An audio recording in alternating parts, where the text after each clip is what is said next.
দু মুঠো চাল ফেলে দে হাড়িতে, ঠাকুর জামাই এলো বাড়িতে।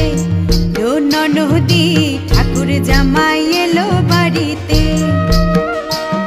বলি ও ননদি আর দু মুঠো চাল ফেলে দে হাড়িতে, ঠাকুর জামাই